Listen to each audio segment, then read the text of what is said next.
The crystalline spires of the Galactic Council headquarters stretched impossibly high into the purple sky of Nexus Prime, their surfaces reflecting the light of 3 suns in patterns that hurt human eyes to follow. Deep within the central tower, in a chamber vast enough to hold a small city, Ambassador Marcus Webb stood alone on a circular platform that felt more like an execution stage than a diplomatic forum. Above him, arranged in ascending tiers that vanished into shadows, sat the representatives of 473 civilizations. Each species had evolved under different stars, in different gravities, breathing different atmospheres, yet all shared one common trait. They were staring at the single human with expressions that transcended language. Barriers, fear, anger, desperation. Webb's plain gray suit looked almost primitive compared to the advanced materials and exotic technologies surrounding him. The crystalline hegemony representatives gleamed like living diamonds. The Void Walkers flickered in and out of visible spectrum light. The massive Titan collective delegates sat in chairs reinforced with gravitational fields to support their boulder-like forms. Yet none of their impressive displays could mask the tension crackling through the chamber like electricity before a storm. High Chancellor Vrex of the Spiral Alliance leaned forward from the highest tier, his elongated skull pulsing with bioluminescent patterns that indicated extreme agitation. When he spoke, translation matrices throughout the chamber converted his chittering vocalizations into hundreds of languages, simultaneously. Human, the word carried. More venom than most species could manage with their entire vocabulary. You stand accused of crimes against galactic prosperity. Your species possesses technologies that could save billions of lives, yet you hoard them like a dragon guarding treasure.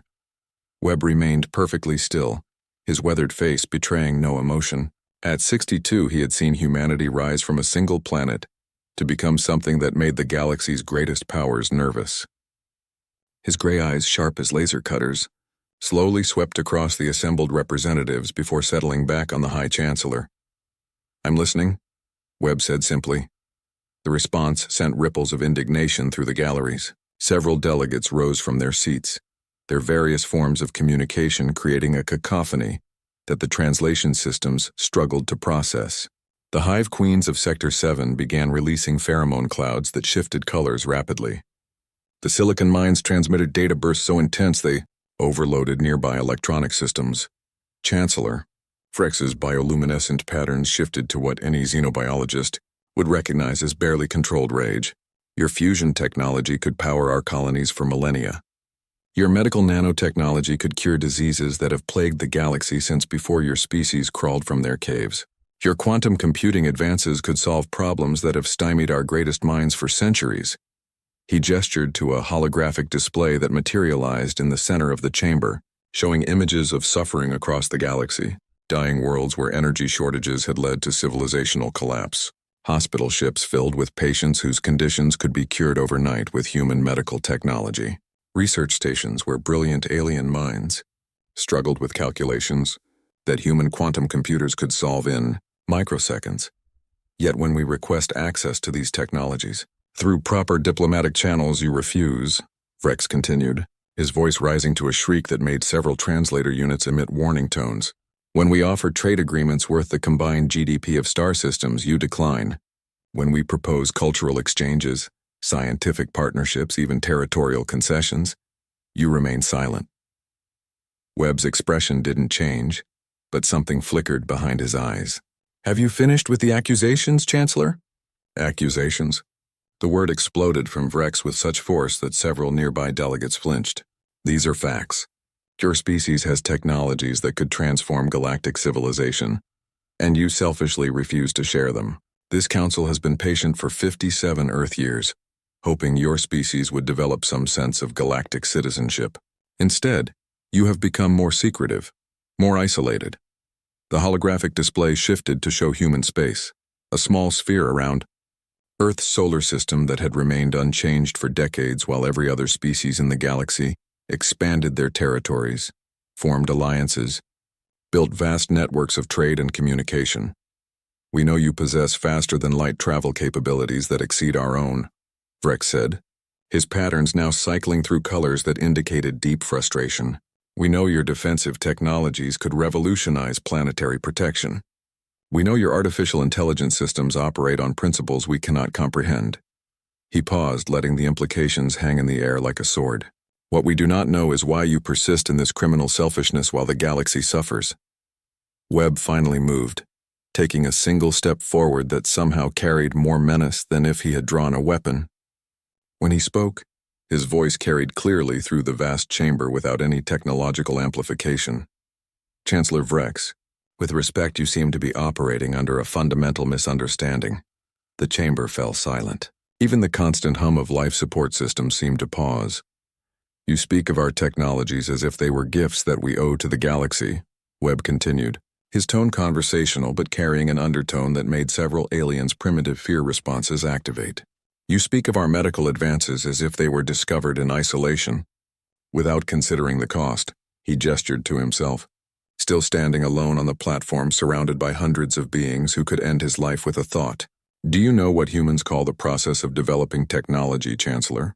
Vrex's patterns shifted to indicate confusion mixed with wariness. Enlighten us. Webb's smile was the expression of a predator that had been patiently waiting for the right moment to reveal its teeth. We call it weaponization. The word hit the chamber like a physical blow.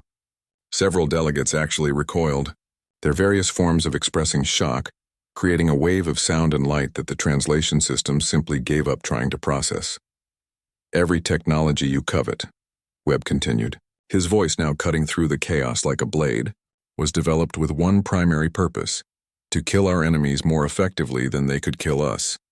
Our fusion technology, designed to power weapons that can crack continents. Our medical nanotechnology, originally developed to create biological weapons that could reshape a victim's DNA in real time.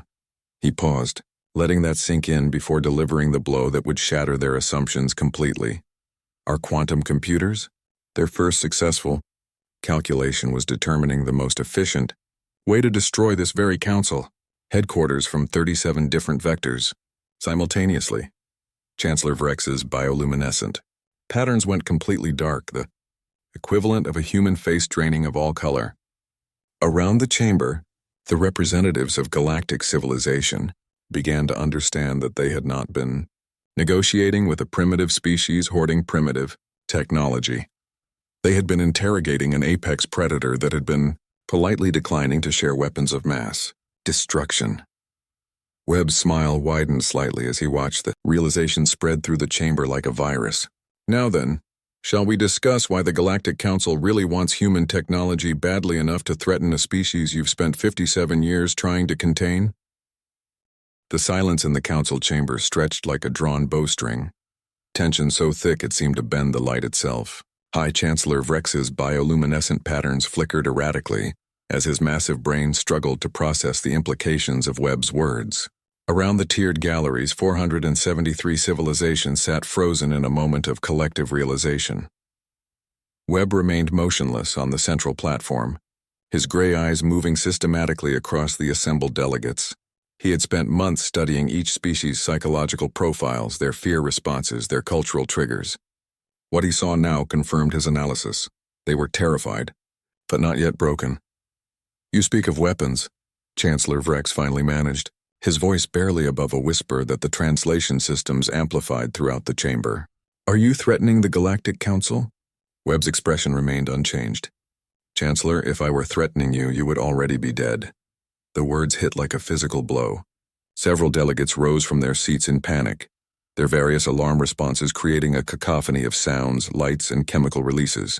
The Void Walkers began shifting between dimensions so rapidly they appeared as strobe effects. The crystalline hegemony representatives started resonating at frequencies that created harmony patterns, indicating extreme distress. However, Webb continued, his voice cutting through the chaos with surgical precision. I am not here to threaten anyone. I am here to save you. Chancellor Vrex's patterns shifted to deep purple, the color his species displayed when facing something beyond their comprehension. Save us from what? Webb reached into his jacket pocket, a movement that caused every security system in the chamber to activate simultaneously. Energy barriers sprang to life. Targeting systems locked onto his position. Defensive fields shimmered into existence around the more paranoid delegates. Yet Webb simply withdrew a small crystalline device that pulsed with soft blue light. From this, he said, Activating the device, the chamber's central holographic projector came online. But instead of displaying pre-programmed council data, it showed something that made even the most ancient civilizations gasp in recognition. A star map of the galaxy's outer rim, dotted with red markers that pulsed like infection spreading through living tissue. The Devourers, Webb announced, his voice carrying the weight of absolute certainty. They broke through the Andromeda barrier 6 months ago. The effect was instantaneous. Delegates who had been sitting in judgment of humanity suddenly found themselves clinging to their seats as waves of primal terror swept through the chamber. The Devourers were legend made real, a force of pure consumption that had destroyed 3 galaxies in recorded history. Chancellor Vrex's voice cracked as he spoke. Impossible. Our deep space monitors show no anomalous readings in the outer rim sectors. Webb's smile held no warmth. Your deep space monitors have been feeding you fabricated data for the past 4 months. The Devourers learned to mimic your communication protocols during their assault on the Triangulum Galaxy 2 centuries ago. The holographic display shifted, showing real-time sensor data that made several delegates physically ill. Massive organic ships, each the size of a moon, moved through space in formations that defied conventional military doctrine. They consumed everything in their path: planets, stars, entire solar systems, converting the matter into more ships, more weapons, more hunger. The Helix Confederation fell 3 weeks ago. Webb continued with clinical detachment. 47 billion casualties. The Outer Spiral Alliance colonies went dark yesterday. Conservative estimates suggest 18 billion dead or consumed. Counselor Thrix of the Silicon Mines transmitted a data burst so intense it overloaded nearby translation systems. When the static cleared, her synthetic voice carried harmonics of absolute panic. If this is true, why have we received no distress signals? No evacuation request? Because, Webb replied, his gray eyes fixed on her optical sensors. There was no time for distress signals. The Devourers don't announce their presence. They don't demand surrender. They simply arrive and consume. The holographic display zoomed in on one of the red markers, showing the remains of what had once been a thriving star system. Where planets had orbited their star, only debris fields remained. The star itself flickered weakly, its nuclear fuel somehow drained to feed the alien swarm. Current projections indicate the main Devourer fleet will reach the core worlds in 43 days, Webb announced. Their consumption rate is increasing exponentially as they convert more matter into bioships. At current expansion rates, galactic civilization has approximately 6 weeks before complete collapse. Chancellor Vrex's bioluminescent patterns had shifted to colors that xenobiologists would later describe as existential terror made visible. How could humanity know this when our most advanced sensor networks detected nothing? Webb's expression finally changed, revealing something that made the assembled aliens instinctively recoil. It was the look of a predator that had been hunting something far more dangerous than anything in the galaxy had imagined. Because we've been fighting them for 8 months. The revelation hit the chamber like a nova explosion. Every delegate sat in stunned silence as the implications crashed over them in waves. Humanity, the species they had dismissed as primitive and paranoid, had been engaged in galactic warfare, while the rest of civilization remained oblivious. The holographic display shifted again, showing human ships in combat with Devourer biovessels.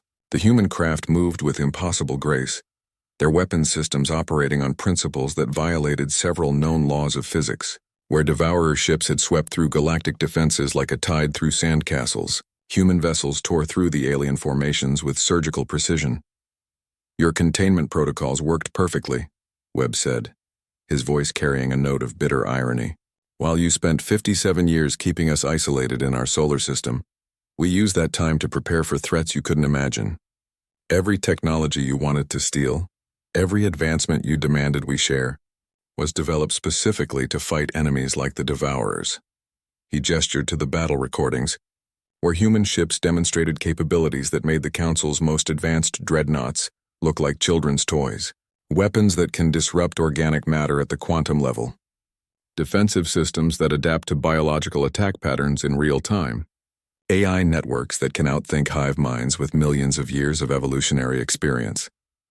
Chancellor Vrex managed to find his voice again, though it came out as barely a whisper. Why didn't you warn us? Webb's smile returned, colder than the vacuum between stars. We tried. 47 different diplomatic missions over the past 8 months. Everyone was turned away at your border stations without even reaching council space. Your standing orders were quite clear. No human vessel was to be allowed past the quarantine zone under any circumstances. The holographic display now showed the attempted diplomatic missions, human ships broadcasting emergency warnings that were systematically ignored by council border patrols. Message after message went undelivered, each one containing detailed intelligence about the approaching threat. You wanted to keep us contained, Webb continued, so we respected your wishes. We fought the war you didn't know was happening and protected the galaxy you didn't know was under attack. He paused, watching the horror and realization spread across hundreds of alien faces. But now the Devourers have evolved. They've learned from our tactics, and humanity alone cannot stop what's coming.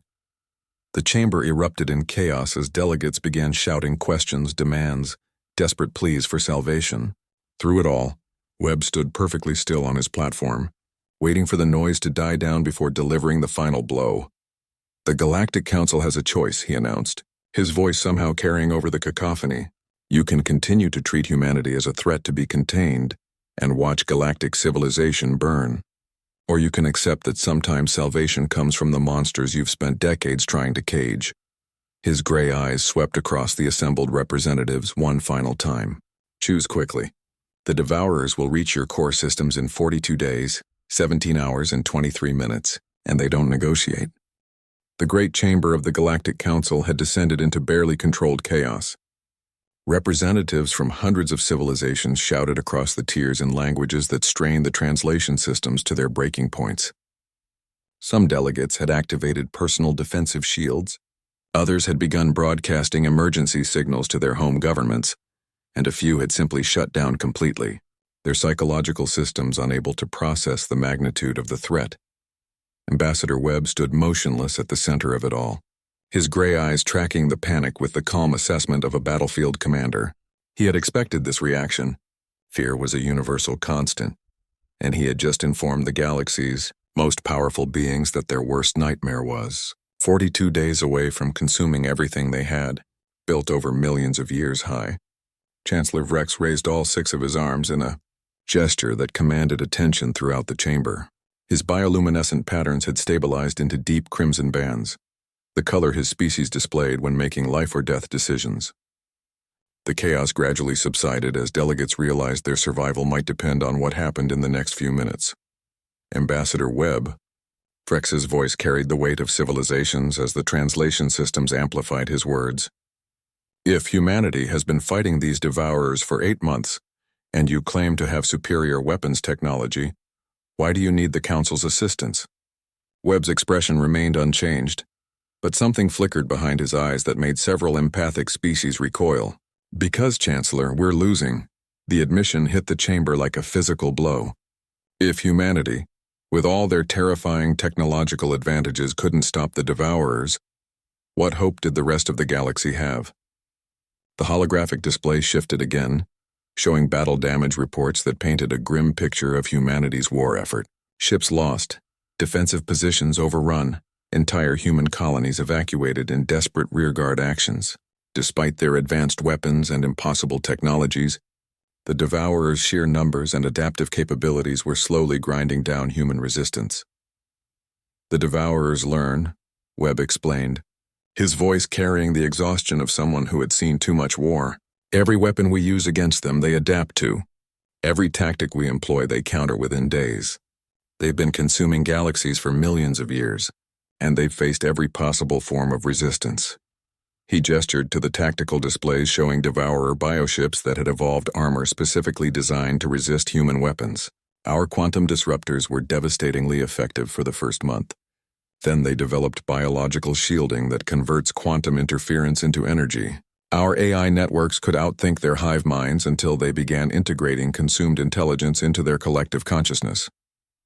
Counselor Thrix of the Silicon Mines transmitted another data burst, her synthetic voice harmonizing with frequencies that indicated deep analytical processing.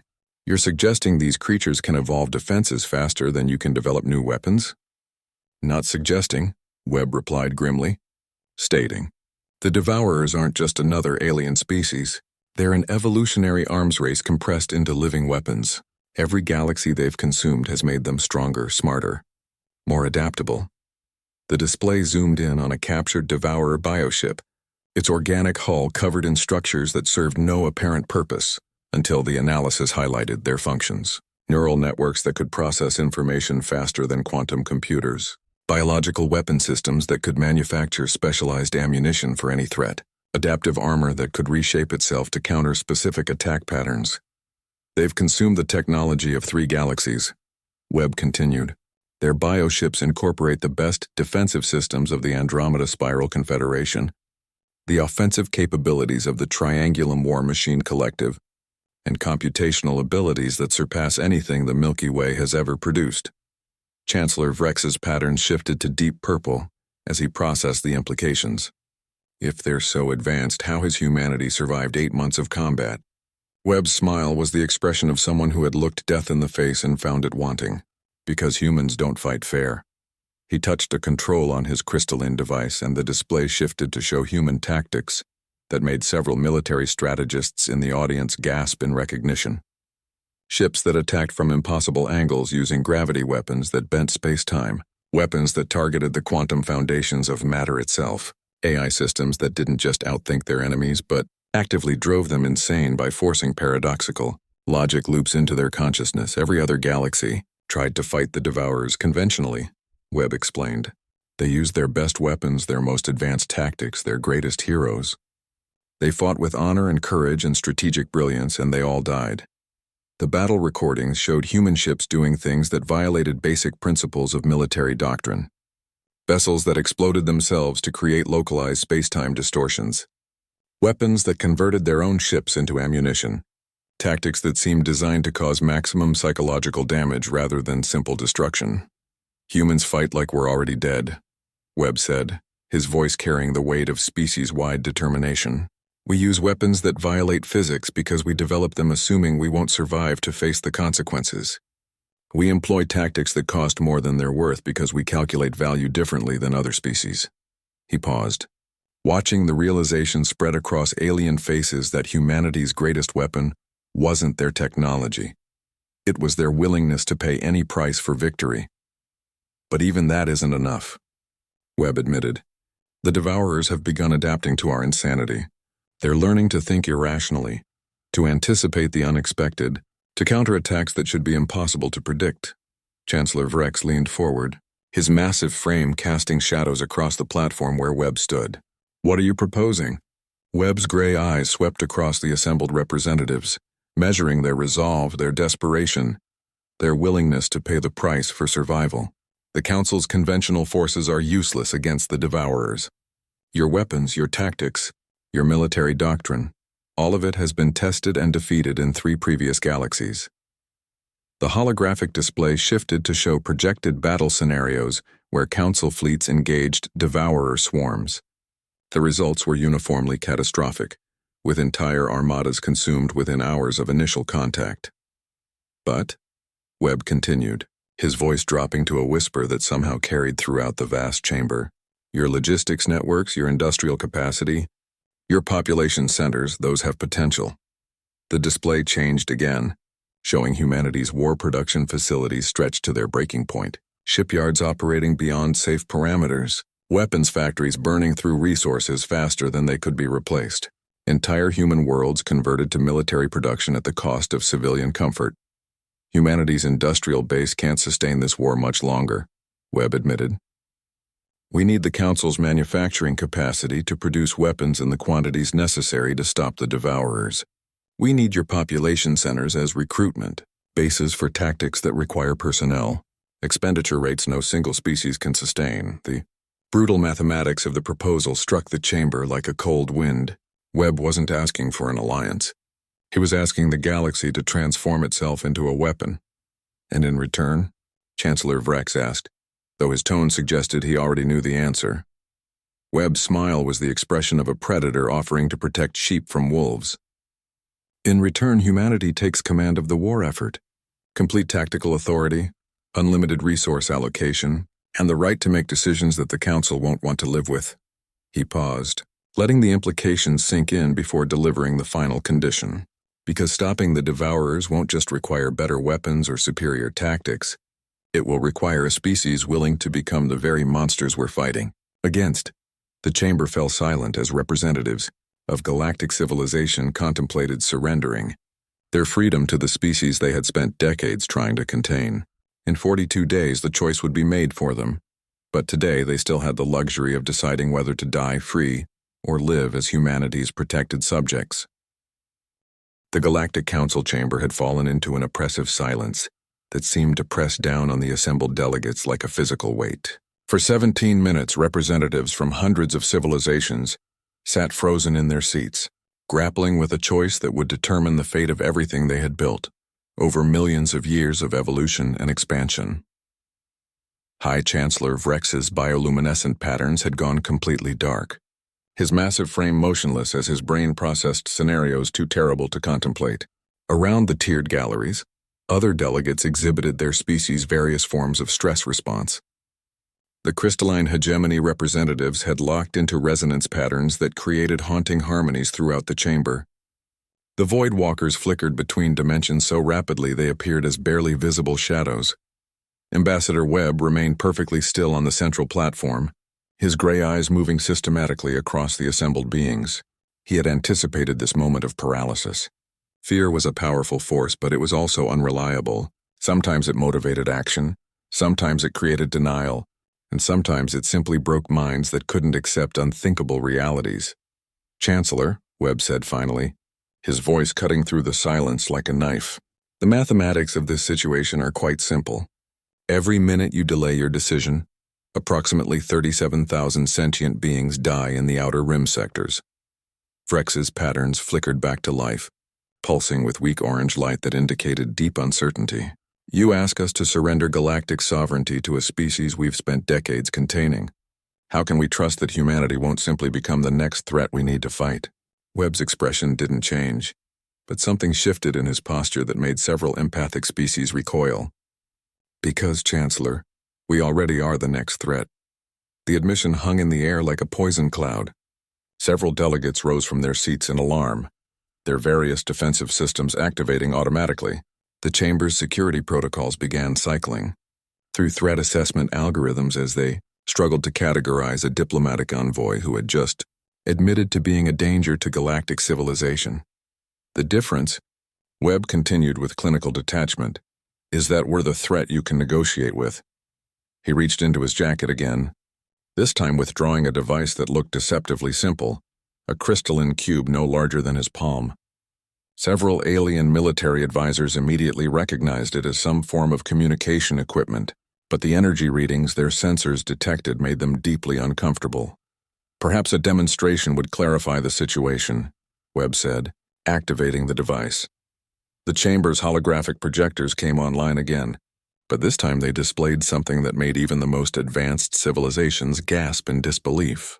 Real-time tactical displays showed the space around the council headquarters, revealing defensive systems that shouldn't have been visible to any scanning technology. 47 council defense platforms, each armed with weapons capable of cracking moons. 17 Dreadnought-class warships maintaining protective formations around the station. Energy shields that could deflect stellar-level bombardment. Point defense networks that could track and intercept objects moving at significant fractions of light speed. Impressive defenses, Webb observed with genuine appreciation. The Council has done excellent work protecting this facility. He touched another control on his device, and the tactical display shifted to show energy signatures that made several military commanders experience what could only be described as existential dread. Shapes appeared on the screens, sleek, impossible geometries that their sensors had completely failed to detect. However, Webb continued conversationally, "You seem to have missed a few things." The shapes resolved into human vessels, dozens of them, positioned throughout the defensive grid with surgical precision. They had been there all along, invisible to every scanning technology the galaxy's most advanced civilizations could deploy. Worse, their positioning indicated they had been mapping every defensive system, every weakness, every tactical blind spot. 73 human ships, Webb announced as if discussing the weather. Current positions would allow complete neutralization of all Council defenses within 47 seconds of hostilities commencing. Chancellor Vrex's voice came out as barely a whisper. "How long have they been there?" "Since I entered the chamber," Webb replied. "Standard diplomatic protocol for humanity requires protective overwatch whenever our representatives enter potentially hostile environments."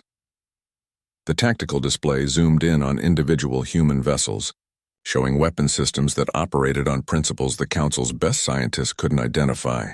Energy readings suggested power sources that should have been detectable from light years away, yet their stealth systems had rendered them completely invisible until Webb chose to reveal them. "The vessel designated Hunter 7, Webb said, highlighting one ship positioned directly above the chamber, is currently maintaining target locks on 473 specific locations throughout this facility. Each lock corresponds to the exact position of a Council delegate. The effect was immediate and terrifying. Every representative in the chamber suddenly realized they were sitting in the crosshairs of weapons they couldn't see, couldn't detect, and couldn't defend against. Panic responses began activating across dozens of species as primitive survival instincts overrode diplomatic training. However," Webb continued, his voice somehow carrying over the chaos, "Hunter 7's targeting systems are not configured for assassination protocols. They are currently set to surgical extraction parameters." The tactical display shifted again, showing trajectory calculations that demonstrated the human ships could remove every delegate from the chamber and transport them to safety faster than the Council's own emergency evacuation. "Systems could activate, you see," Webb explained as order gradually returned to the chamber. "Humanity doesn't want to conquer the galaxy. We want to save it. But salvation often requires accepting protection from sources you'd prefer not to trust." Counselor Thrix of the Silicon Mines managed to process the implications faster than her organic colleagues. "You're demonstrating that resistance is futile." Webb's smile carried no warmth. "I'm demonstrating that resistance is unnecessary. The choice isn't between freedom and conquest. It's between survival under human protection or extinction under devourer consumption." He gestured to the tactical displays, which now showed projected battle scenarios. In simulations where the Council fought independently, galactic civilization fell within weeks. In scenarios where they surrendered to human command, survival rates increased dramatically, though the cost was complete dependency on humanity's military protection. "The Devourers will reach this system in 41 days, Webb announced. "When they arrive, they won't negotiate. They won't accept surrender. They won't take prisoners. They will simply consume everything that exists here and convert it into more weapons for their next target." The holographic displays shifted to show recordings from the Andromeda Galaxy, where devourer swarms had reduced thriving civilizations to empty space in a matter of months. Planets stripped of all organic matter, stars drained of nuclear fuel, entire sectors converted into breeding grounds for more bioships. "Humanity offers an alternative," Webb said. "Conditional survival under terms that most of you will find objectionable but tolerable. We won't destroy your cultures, your governments, or your species. We will simply assume responsibility for your defense and expect compliance with our strategic decisions." Chancellor Vrex found his voice again, though it carried harmonics that indicated profound resignation. "And if we refuse?" Webb's expression didn't change, but the tactical displays around the chamber shifted to show human ships beginning to withdraw from their protective positions.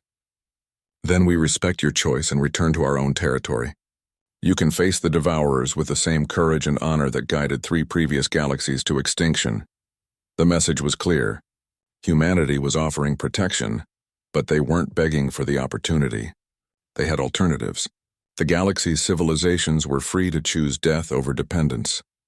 41 days, Chancellor," Webb said, deactivating his device and returning it to his jacket. "I suggest you use them wisely."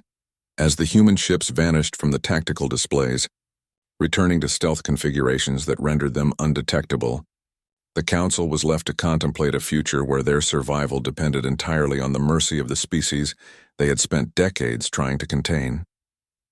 Outside the chamber, countdown timers continued their relentless march toward the moment when choice would become irrelevant and survival would depend on humanity's willingness to save a galaxy that had never trusted them enough to deserve salvation. The crystalline chamber of the Galactic Council had transformed into something resembling a war room in the 38 hours since Ambassador Webb's ultimatum. Emergency sessions had been called, recalled, and called again as representatives from hundreds of civilizations struggled with a choice that would define the future of galactic civilization. Sleep had become a luxury none of them could afford, and the air itself seemed thick with desperation and barely controlled panic.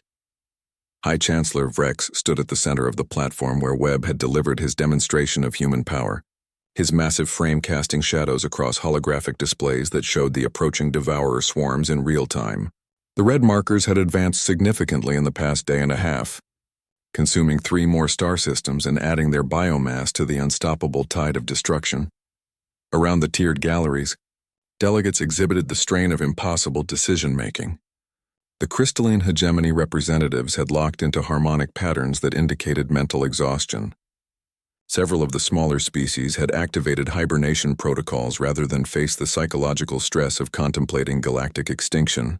Even the usually imperturbable silicon minds were displaying processing errors that suggested their logic systems were being overwhelmed by paradoxical scenarios. "The vote will now commence," Vrex announced, his bioluminescent patterns displaying colors that xenobiologists had never seen before, hues that seemed to represent emotions beyond the normal spectrum of his species' experience. "All in favor of accepting humanity's terms for protection during the Devourer crisis." The chamber fell silent as each delegation activated their voting systems. The process took nearly an hour as representatives from civilizations that had existed for millions of years formally surrendered their sovereignty to a species that had achieved spaceflight less than 2 centuries ago. When the final tally appeared on the central display, it revealed what everyone had known was inevitable: unanimous acceptance. Not because they trusted humanity, but because the alternative was extinction. "The Galactic Council hereby grants humanity emergency command authority for the duration of the Devourer crisis," Vrex announced, his voice carrying the weight of civilizations. "May whatever deities watch over us all have mercy on our souls." As if responding to some undetectable signal, Ambassador Webb materialized on the platform, not through any visible transportation technology. He simply wasn't there one moment and was there the next, as if reality had been edited to include his presence. Several delegates who had been monitoring the chamber with advanced sensors reported that their equipment had detected no energy signatures, no matter displacement, no quantum fluctuations. He had simply appeared. "Thank you, Chancellor," Webb said, his gray eyes reflecting the light from hundreds of alien bioluminescent displays. "I know this wasn't an easy decision." Vrex's patterns shifted to what could only be described as resigned determination. "What happens now?" Webb's expression became something that made even the most warlike species in the chamber feel a primitive chill of recognition. It was the look of a predator that had been wearing a diplomatic mask for far too long and was finally free to remove it. "Now," Webb said, his voice carrying harmonics that seemed to bypass conscious thought and speak directly to survival instincts, "you learn what humanity really is." The chamber's holographic systems activated without any visible command from Webb, displaying images that redefined everything the galaxy thought it knew about human civilization. The view shifted to Earth's solar system, but instead of the single inhabited world they had always believed existed, the displays revealed an industrial complex that spanned from Mercury's solar collectors to artificial habitats beyond Pluto's orbit. "Earth has a population of 8 billion humans," Webb announced as the images showed a world that looked nothing like the primitive planet the Council had imagined. "However, the Sol system has a population of 437 billion humans." The numbers hit the chamber like a physical blow. Civilizations that had spent millennia expanding across star systems were suddenly confronted with the reality that humanity had hidden a population density that exceeded most galactic empires while confined to a single solar system. Every asteroid has been converted into a habitat or industrial facility. Webb continued as the displays showed structures that violated every principle of engineering the galaxy understood. Every gas giant moon supports manufacturing complexes that operate on scales your civilizations have never attempted. Every cubic meter of space from the sun to the heliopause has been utilized for human habitation or production. The images shifted to show the true scale of human military production. shipyards that built vessels in quantities that should have been impossible, weapons factories that operated on principles of physics the Council's best scientists couldn't comprehend, training facilities where billions of humans prepared for wars the galaxy had never imagined. The 73 ships you detected around this station, Webb said with casual indifference, represent approximately 0.004% of humanity's active military fleet, Chancellor. Vrex's bioluminescent patterns went completely white. A response his species exhibited, only when confronted with concepts so far beyond their experience that their nervous systems simply couldn't process them. How many ships do you have? Webb's smile was the expression of someone revealing a secret that would reshape galactic civilization. Enough to evacuate every sentient being in the galaxy to safety, while simultaneously fighting a war of extermination against the Devourers. The holographic displays shifted again, showing human vessels emerging from stealth positions throughout the galaxy. Not dozens, not hundreds, but millions of ships that had been hidden in every star system, every asteroid field, every region of space the Council had thought was empty. The galaxy's entire defensive network had been shadowed by a human presence so vast and sophisticated that their combined technology had failed to detect even a fraction of it. You see, Webb continued, his voice taking on the tone of a teacher explaining simple concepts to slow students, humanity has been preparing for this moment for 57 years. Not because we knew the Devourers were coming, but because we understood that something like them was inevitable. The displays showed human strategic planning that operated on timescales that spanned millennia, population growth models that assumed galactic-scale conflicts, industrial development that prepared for resource consumption rates that could only be justified by wars against extinction-level threats. Every technology you wanted to steal was designed with one primary purpose, Webb explained. To ensure that when the galaxy faced extinction, humanity would be ready to pay the price for survival. He gestured to the tactical displays, which now showed human fleets moving into position throughout the galaxy, with coordination that suggested they had been planning these movements for decades. The Devourers will arrive in 38 hours, 17 minutes, and 43 seconds. They will find a galaxy that appears unchanged, civilizations that seem as vulnerable as every other galaxy they've consumed. The displays shifted to show camouflaged human positions throughout the core worlds, defensive networks that had been secretly constructed over decades of careful infiltration and preparation. Every major population center, every strategic resource, every critical infrastructure point was protected by human systems the local governments had never suspected existed.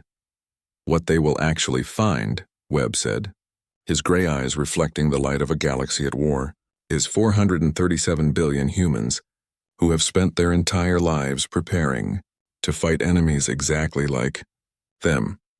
The holographic projections showed battle, simulations that made the Council's military advisors experience what could only be described as existential vertigo, human tactics that operated on scales of violence and sacrifice that no previous galactic civilization had ever contemplated, weapons that consumed entire star systems to fuel their destructive potential, strategies that treated the loss of billions of lives as acceptable casualties in pursuit of ultimate victory. You asked what happens now, Webb said, his voice carrying the weight of species-wide determination. Now you discover that humanity's greatest technological achievement isn't our weapons or our ships or our artificial intelligences. He paused, watching the realization spread across hundreds of alien faces as they began to understand the true nature of the species that had just assumed responsibility for their survival. Our greatest achievement is our willingness to become the monsters that monsters fear. As Webb spoke, reports began flooding in from across the galaxy. Human fleets were engaging Devourer advanced scouts in battles that redefined the nature of warfare itself, not just fighting to win, but fighting to send a message that would echo across the cosmos. The galaxy was no longer defenseless prey. For the first time in millions of years, the Devourers had encountered a species that viewed extinction as merely the starting point for more creative forms of resistance. And in the depths of space, as bioships that had consumed 3 galaxies met human vessels designed to